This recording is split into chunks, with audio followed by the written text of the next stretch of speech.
The thinking brain, the hidden forces behind every decision you make. Have you ever made a decision, a big one, a life-changing one, and later couldn't explain why you made it? Not because you forgot, but because when you really sat with it, you realized there was no logical reason. You just did it. You said yes when something inside you screamed no. You bought something you didn't need. You trusted someone you shouldn't have. You stayed somewhere you should have left. And here's the part that should disturb you. You told yourself it made sense.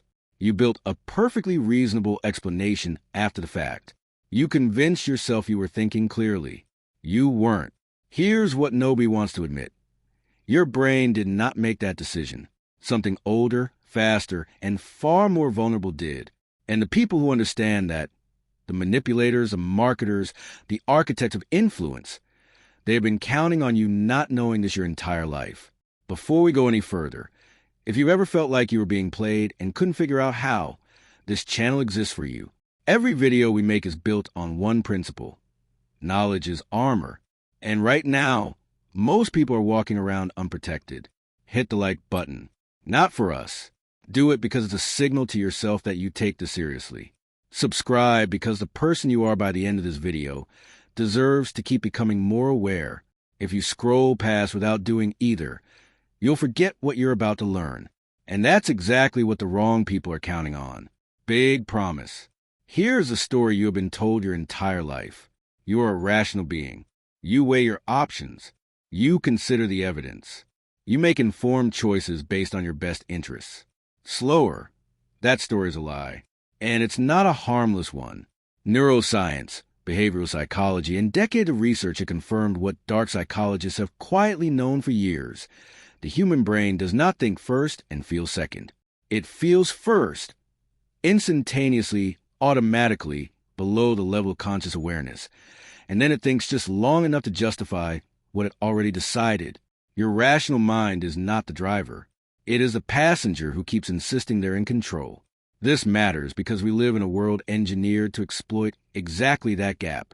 Every sales funnel, every political message, every toxic relationship, every moment someone has ever pushed you faster than you were comfortable moving, they were not appealing to your thinking brain.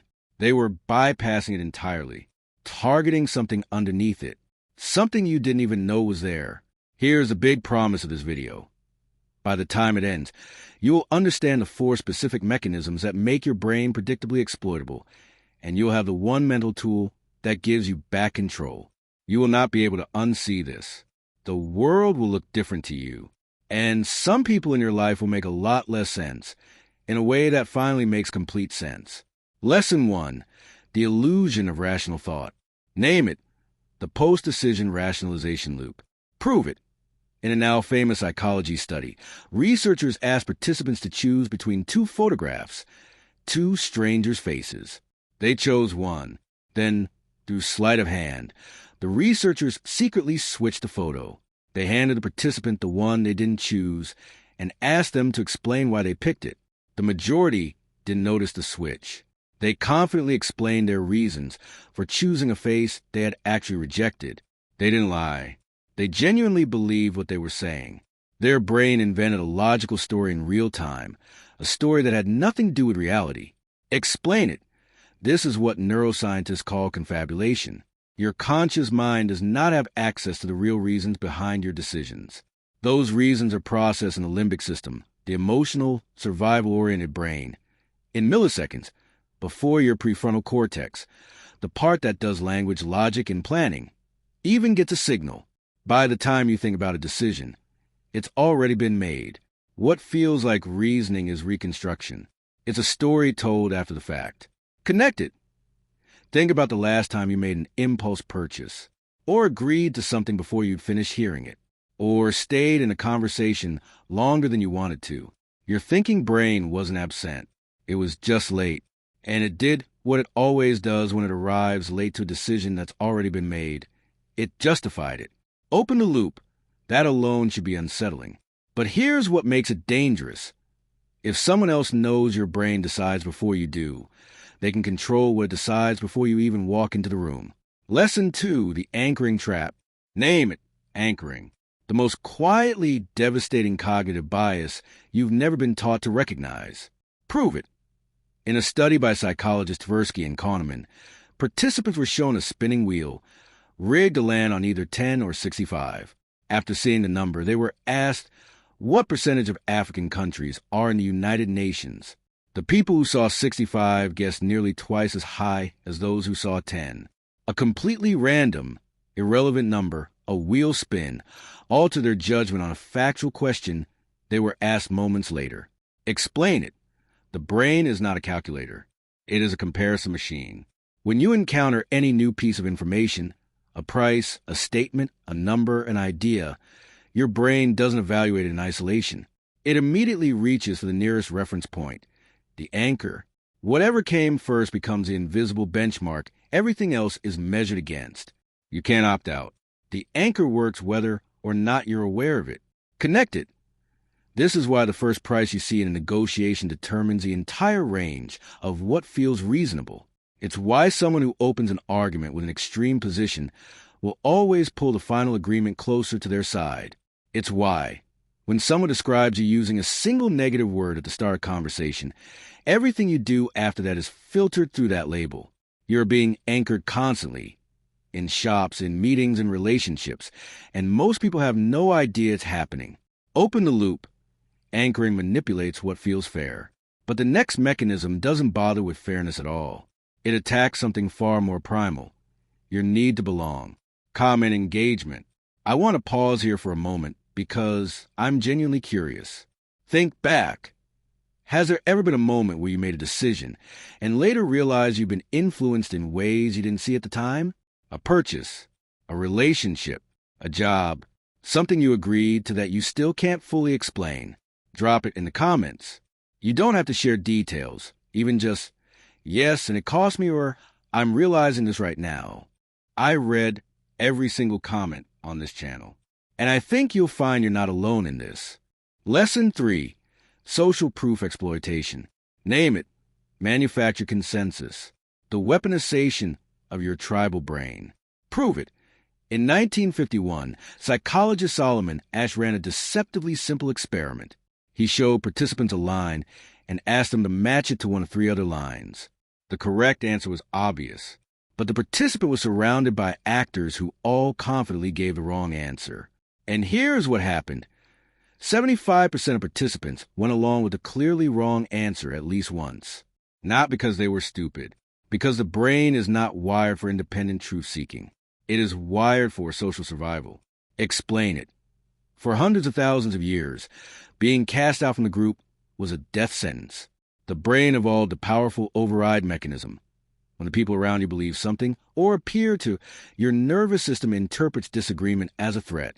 It floods you with low-level anxiety. And most people, without knowing why, quietly adjust their position to match the crowd. This is not weakness. It is ancient biology. But in the modern world, it is a vulnerability the size of a canyon. Connect it. This is why fake reviews work. Why can laughter makes television funnier? Why cult leaders surround new recruits with true believers before introducing doctrine? Why someone trying to control you will always work first to reshape your social environment, isolating you from people who might offer a different perspective, and filling the space with voices that confirm theirs. If everyone around you agrees with someone, question who arranged the room. Emphasis, consensus is not proof of truth. It is proof of pressure. Social proof exploits your need to belong. But the next mechanism doesn't need time, consensus, or a crowd. It only needs 3 seconds and 1 word. Lesson 4. The scarcity trigger. The scarcity hijack. How artificial urgency shuts down your prefrontal cortex on command. Researchers at the University of South Carolina scanned participants' brains while showing them products, first as abundantly available, then as nearly sold out. When scarcity was introduced, the nucleus accumbens, the brain's reward and craving center, lit up dramatically, more revealing. The prefrontal cortex, the seat of rational deliberation, showed reduced activity. Scarcity doesn't make you think harder. It makes you think less. Explain it. The mechanism is evolutionary. Scarcity in the ancestral environment of food, shelter, resources was a genuine emergency. The brain developed a rapid response system. When something is running out, act now, think later.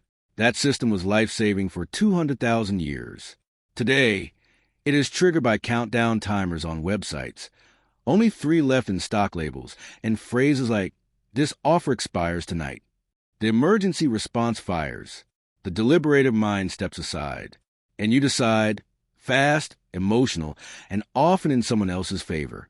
Connected. This isn't just retail psychology. Abusive partners use it. If you don't decide now, I'm gone. Employers use it. We need an answer by end of day. Cults use it. The window to join this community is closing. Whenever someone compresses your decision window without a legitimate reason, they are not respecting your process. They are disabling it.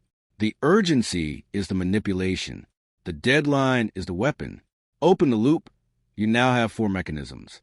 The illusion of rational thought, the anchoring trap, manufactured consensus, the scarcity hijack. Each one is powerful alone. Together, they form a complete system.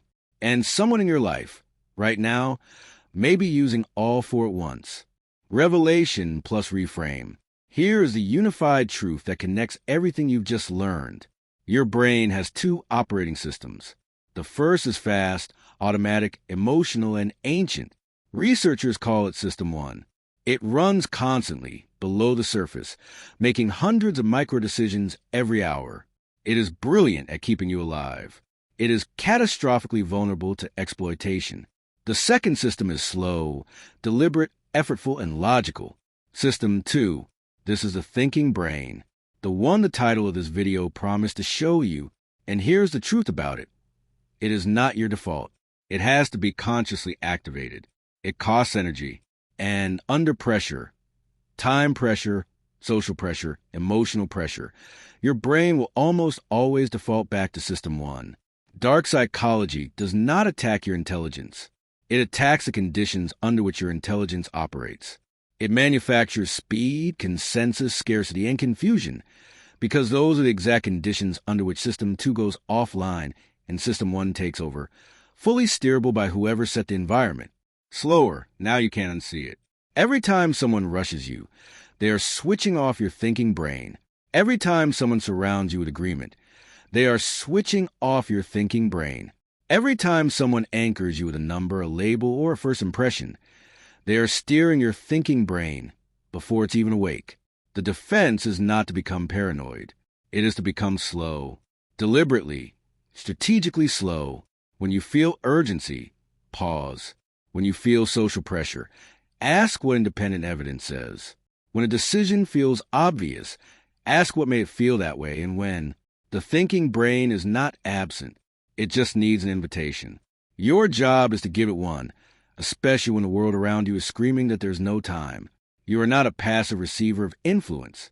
You are someone who now knows how the machine works. That is not a small thing. Let's bring this home. Your brain is not broken.